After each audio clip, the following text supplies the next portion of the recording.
Assalamualaikum warahmatullahi wabarakatuh.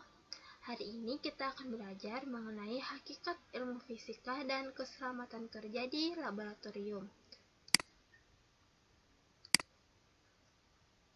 Nah, adapun tujuan pembelajaran kita hari ini yang pertama yaitu kalian diharapkan untuk dapat menyadari kebesaran Tuhan melalui peristiwa fisika. Yang kedua, mampu menyadari peristiwa fisika di kehidupan sehari-hari. Yang ketiga, mampu menjelaskan dan membedakan antara sains, fisika, dan hakikat ilmu fisika. Serta yang terakhir yaitu mampu memahami dan menerapkan prosedur ilmiah. Nah, perhatikan beberapa peristiwa berikut. Yang pertama yaitu ada fenomena alam yang berupa pelangi. Yang kedua yaitu penemuan para ilmuwan fisika berupa adanya internet. Yang ketiga yaitu perkembangan industri berupa peralatan mesin-mesin yang modern. Yang keempat yaitu di dalam dunia kedokteran yaitu berupa ronsen. Nah, yang pertama yang kita bahas yaitu tentang hakikat ilmu fisika atau hakikat fisika. Yang pertama sekali yang harus kita ketahui apakah itu fisika, apa itu hakikat, apa itu sains. Ada sains fisika dan hakikat fisika. Yang pertama, sains. Sains merupakan suatu ilmu pengetahuan yang mempelajari gejala alam melalui pengamatan, eksperimen, dan analisis. Jadi, sains ini dalam bahasa Inggrisnya itu science, berasal dari bahasa Latin scientia, yang berarti pengetahuan. Yang kedua ada fisika. Nah, fisika ini merupakan salah satu dari cabang utama sains yang mempelajari tentang materi dan energi serta interaksi antar keduanya. Misalnya nih, kita ingin menyelidiki tentang energi dalam gelombang bunyi dan rangkaian listrik. Kenapa sih listrik itu bisa nyala? Kenapa lampu bisa mati di ruangan satu tapi di ruangan lainnya bisa masih nyala? Yang pertama, pengamatan atau observasi ini ada berbagai cara yang dapat kita dalam kajian pustaka ini dengan cara paduan kualitatif dan kuantitatif dari beberapa literatur yang mendukung teori-teori yang ada yang dilakukan menggunakan yang dapat kita jadikan acuan dalam penelitian. Nah, biasanya di kajian pustaka ini berupa data-data yang pertama dapat pengamatan atau kemudian ada merumuskan masalah dari jurnal, merumuskan masalah ini informasi dari internet lainnya yang namanya, kemudian ada hipotesis atau observasi dugaan sementara kualitatif. Dan di dalam hipotesis ini masalah ini dijelaskan secara secara jelas masalah misalnya yang telah diajukan yang pengamatan dengan mengamati sebenarnya yang dibawa oleh aktif sehingga dapat menimbulkan kebesaran ujian ternyata hipotesis tidak pengamatan atau observasi pada di gedung tinggi cara yang dapat kita lakukan hipotesisnya bisa dengan cara kita ubah kualitatif dan adanya kuantitatif. Nah, secara kualitatif ini ada kajian yang dilakukan menggunakan observasi. Atau kalau secara kuantitatif ini dengan menggunakan data-data yang ketiga di dalam eksperimen ini kemudian ada merumuskan masalah. Nah, dalam kajian pustaka ini merupakan paduan yang sudah diajukan tadi dari beberapa literatur yang mendukung teori yang ada beberapa variabel yang dapat berpengaruh dalam rumus dalam jenis variabel. Biasanya di kajian pustaka ini variabel terikat dan variabel kontrol. Apa yang membawa variabel bebasnya dari sebenarnya yang dibawa oleh petir adalah variabel yang dapat kita ubah secara bebas oleh peneliti. Ada hipotesis secara singkat variabel bebas ini itu memiliki pengaruh di dalam besar. hipotesis ini Bisa terbakar, kemudian ada variabel terikat. Nah, variabel terikat ini adalah variabel yang akan ada kajian pustaka atau perubahannya bergantung dengan yang perlu kita ingat variabel bebas ini. Yang ketiga adalah variabel kontrol, yaitu variabel yang selama percobaan atau eksperimen dipertahankan secara tetap. Nah, misalnya yang harus kita ubah panduan nyelidiki tentang literatur hubungan antara panjang ayunan sederhana dengan periode getaran acuan dalam penelitian. Nah, variabel bebasnya itu terdapat di mana? Ada di panjang ayunan. Nah, di dalam eksperimen variabel terikatnya di mana? Di periode getaran. Nah, sedangkan variabel kontrol ini adalah kemudian ada hipotesis ini atau dugaan sementara beberapa variabel yang bisa. Nah, di dalam hipotesis ini ada 3 jenis ayunan, yaitu adalah variabel bebas, variabel terikat, dan variabel kontrol dalam periode getaran atau proyek. Variabel kontrolnya yang perlu kita ingat adalah variabel yang dapat diubah secara bebas oleh peneliti itu yang memiliki pengaruh besar. Secara singkat, variabel bebas ini pengaruh besar dari percobaan itu besarnya yang harus kemudian ada variabel terikat. Nah, variabel terikat ini adalah variabel yang akan kita teliti. Kemudian variabel terikatnya dengan apa harus itu? Variabel bebas ini. Variabel yang ketiga adalah variabel terikat ini, yaitu variabel yang selama eksperimen atau eksperimen dipertahankan variabel terikat. Misalnya kita tadi itu apa? Periode yang sudah diajukan tadi, nyelidiki tentang hipotesis antara panjang ayunan sederhana. Jadi misalnya dalam periode getaran melakukan percobaan ada 3 jenis variabel. Variabel bebasnya adalah terdapat di mana? Variabel terikat, panjang ayunan itu bisa 2 variabel terikatnya di mana? 40 cm, periode getaran 60 cm. Adalah variabel yang kontrol ini secara bebas oleh peneliti adalah berat atau beban. Periode getarannya tadi variabel bebas lama waktunya memiliki pengaruh besar. Panjang ayunan ada variabel bebas, Bu. Selama variabel terikat ini adalah variabel yang akan kita teliti. Getaran kita cari perubahannya bergantung kontrolnya harus berat variabel bebas ini. Kita kembali ke ketiga adalah variabel bebas itu yaitu variabel yang besar. Kemudian ada jadi variabel kontrol pengaruh besar dari percobaan. Misalnya adalah itu apa? Beban berat bebannya tadi. Nah, nyelidiki tentang beban hubungan antara panjang ayunan sederhana dengan periode getaran. Kenapa harus itu? Karena variabel bebasnya itu terdapat di mana? Ini ada di perubahannya ayunan. Tergantung dengan variabel terikatnya di mana? Bebas. Nah, variabel getaran. Tadi itu apa? Nah, sedangkan variabel kontrol ini adalah berat atau beban itu. Nah, yang keenam adanya berapa jadi bisa. Jadi misalnya dalam data apa yang harus kita analisis? Panjang ayunan variabel adalah panjang ayunan data jadi panjang ayunan itu bisa periode getaran 20 cm. Kenapa variabel kontrolnya harus berat beban 60 cm? Kita kembali ke definisi tadi. Eksperimen atau variabel bebas itu yang variabel terikat pengaruh periode getarannya tadi. Menganalisis data yang kita dapat pengaruh besar dari percobaan itu adalah kualitatif. Getaran panjang ayunannya analisislah datanya dengan cara yang kita hitung, mau kita teliti. Kemudian ada kesimpulan variabel terikat apa harus itu? Hasil eksperimen variabel terikat ini mengukurnya perubahannya tergantung dan ada variabel kontrol bebas. Tadi variabel kontrol tadi itu apa? Beban periode bebannya tadi sekian. Itu adalah lama bebannya supaya berapa waktunya berapa bergerak. Jadi misalnya dalam data yang melakukan percobaan aja hasil dari variabel bebasnya adalah panjang ayunannya. Hasil dari panjang ayunan itu bisa kemudian yang terakhir ada menganalisis mengulang kerja ilmiah.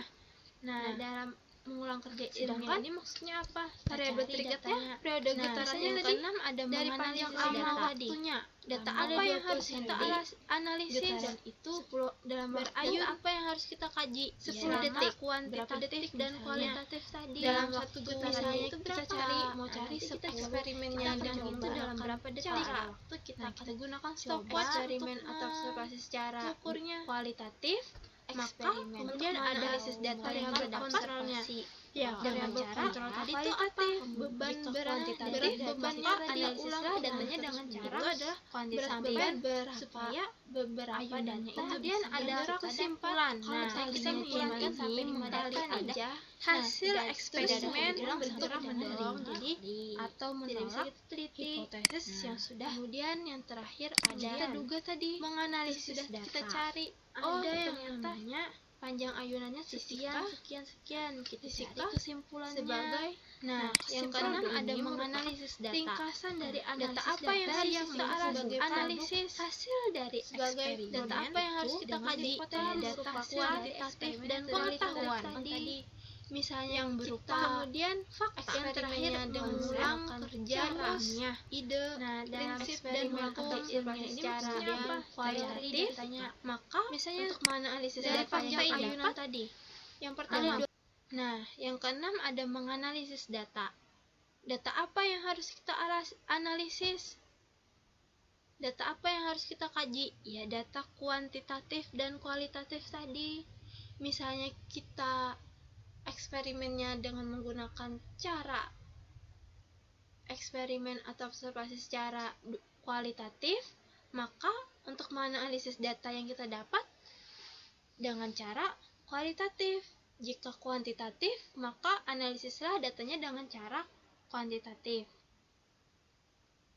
Kemudian ada kesimpulan. Nah, kesimpulan ini mengacu pada hasil eksperimen untuk menerima atau menolak hipotesis yang sudah kita duga tadi, kita cari. Oh, ternyata panjang ayunannya sekian, kita cari kesimpulannya. Nah, kesimpulan ini merupakan ringkasan dari analisis data yang menghubungkan hasil dari eksperimen dengan hipotesis hasil dari eksperimen yang sudah kita lakukan tadi. Kemudian yang terakhir, mengulang kerja ilmiah. Nah, dalam mengulang kerja ilmiah ini maksudnya apa? Kita cari datanya. Misalnya dari panjang ayunan tadi, ada 20 cm dalam waktu 10 detik. Nah, dalam satu getarannya itu berapa? Nah, nanti kita akan coba. Kalau ada waktu kita akan coba eksperimen atau melakukan observasi kalau ada waktu ya. Nah, dari data situ kita ulang-ulang terus-menerus sampai beberapa data yang kita dapat. Misalnya kita menginginkan sampai 5 data nih. Nah, terus setelah diulang sampai dengan 5 kali. Kemudian ada yang namanya fisika sebagai produk. Nah, apa sih fisika sebagai produk?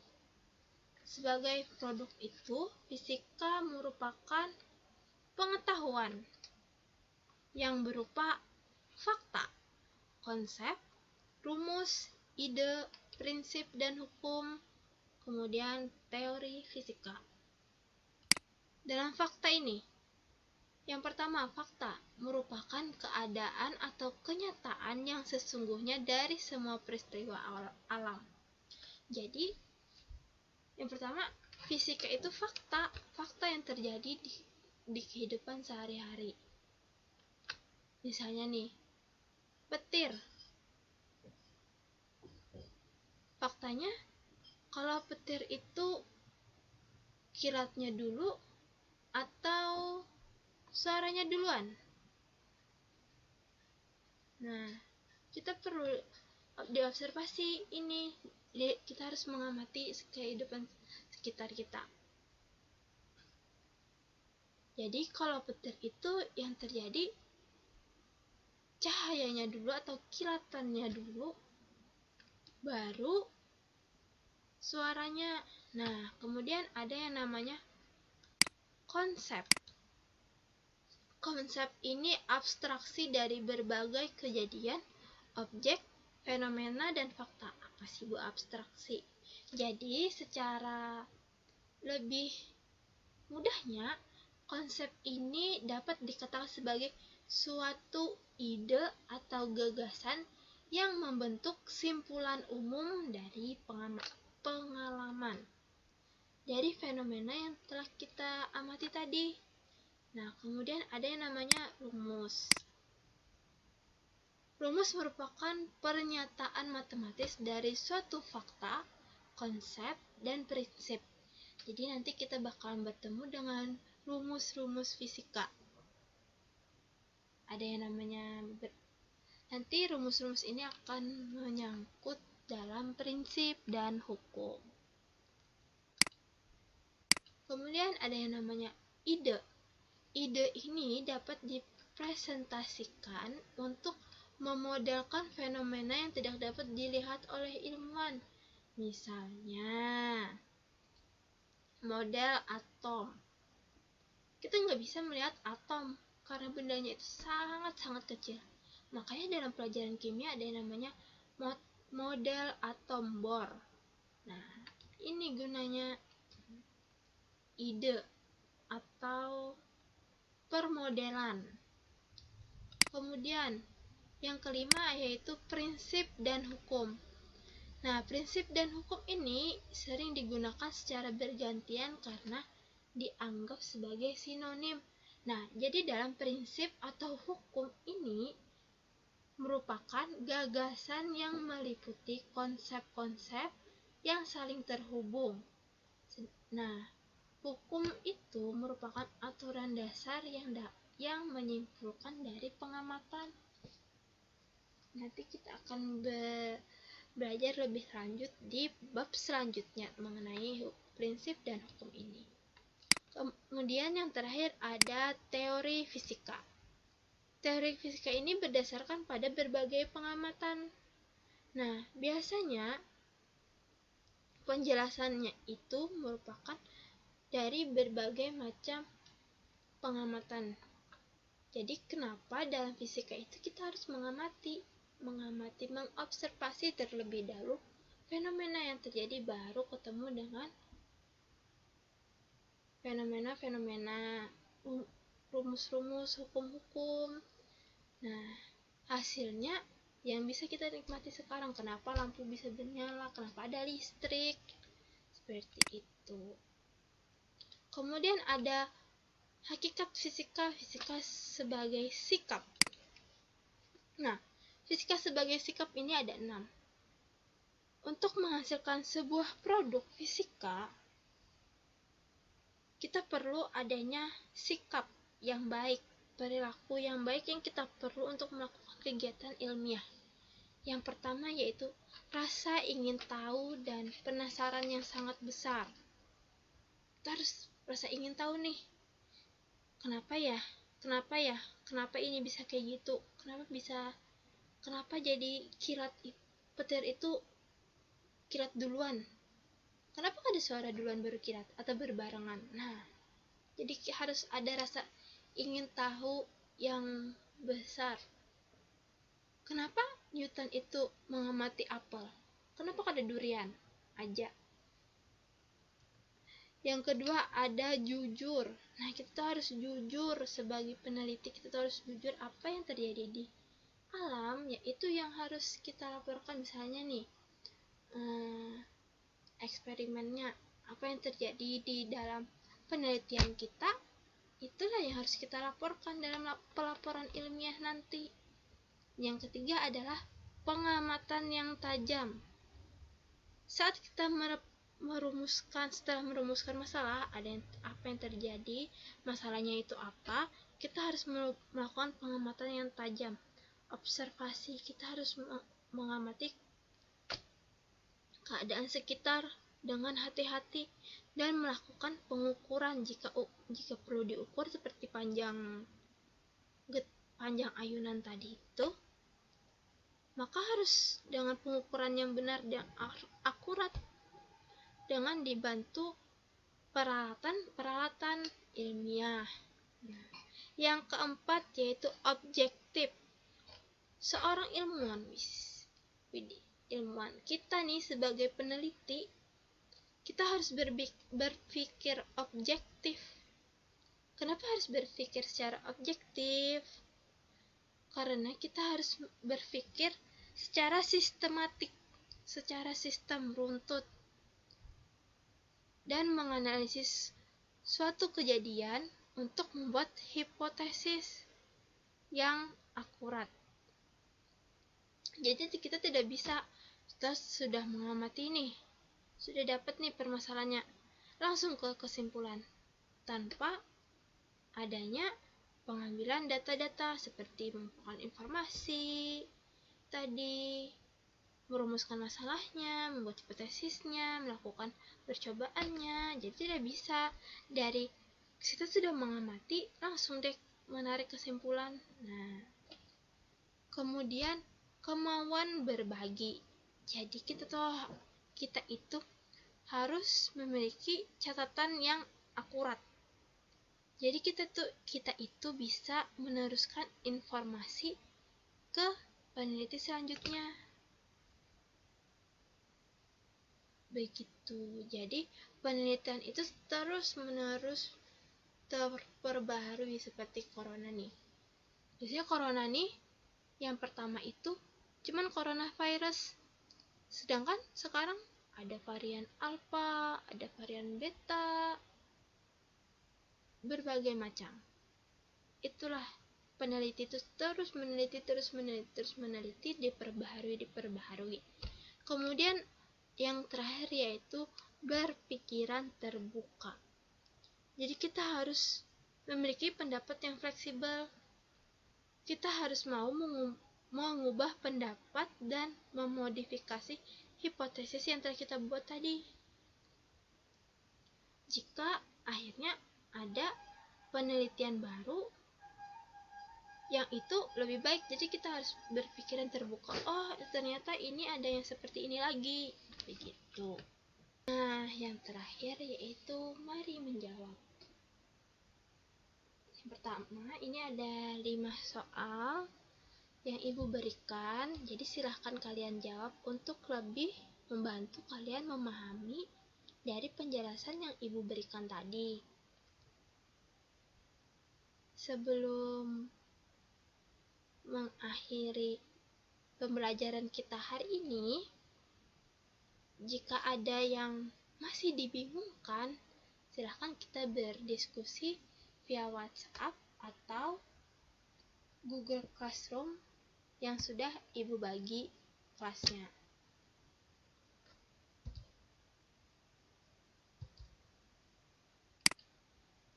Akhir pembelajaran, mari kita ucapkan hamdalah. Alhamdulillahirabbil alamin.